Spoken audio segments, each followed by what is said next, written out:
The last stand of the samurai was a determined effort to stand against the tide of modernity by those who still adhered to the old codes of honor, and it most certainly did not involve Tom Cruise. At the Battle of Shiroyama, the 500 samurai, the last of their warrior class and their way of life, charged forward to meet their fate and end an era in a manner that would fit their legend and their history, with swords in hand. In 1877, Japan was in the midst of the Meiji Restoration. Japan was rapidly modernizing, and with it came all the changes that follow when industrial society takes hold. Codes are forgotten, traditions are abandoned, and principle becomes pragmatism. But there was one man, a samurai, who would not yield to this change to his people and the encroachment of the outside. That man would be Saigo Takamori. One of the three great nobles who led the Meiji Restoration, he initially supported reform, but grew disdain for it once he witnessed the way his beloved way of life was changing. The actions he took to save the honor of Japan would seal his fate and ascend him to legend. Disheartened by the corruption that was spreading within the new central government, Saigo retired from government and moved back to his hometown of Kagoshima.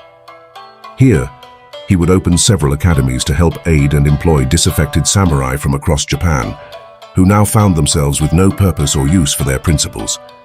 The new government viewed this gathering of samurai as a threat to their authority and thus sent troops to disarm them.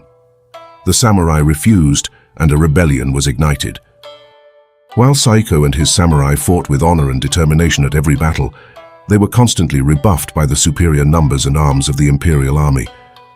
The samurai were highly skilled and possessed unparalleled bravery, but could not replenish their numbers or material as quickly as the conscript army that opposed them. Despite dealing many casualties to the imperial forces, the samurai were whittled down into a contingent of just 500 men.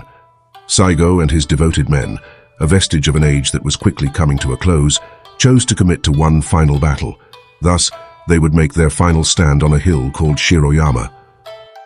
The Imperials came in force. They surrounded the hill with a force of 30,000.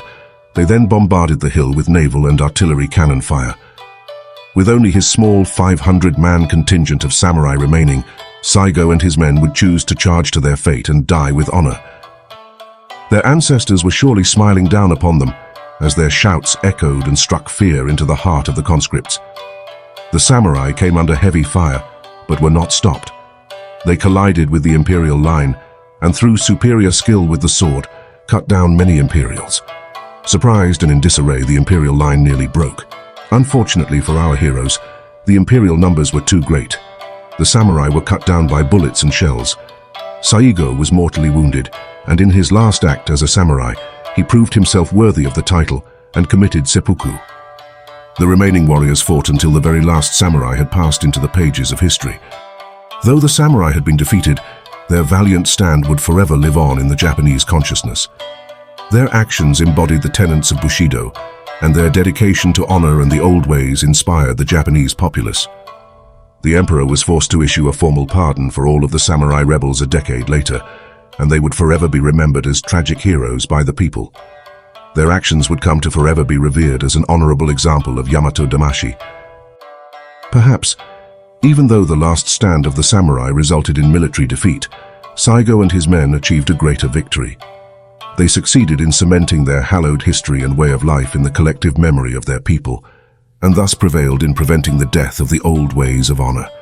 Nothing has truly died until it is forgotten.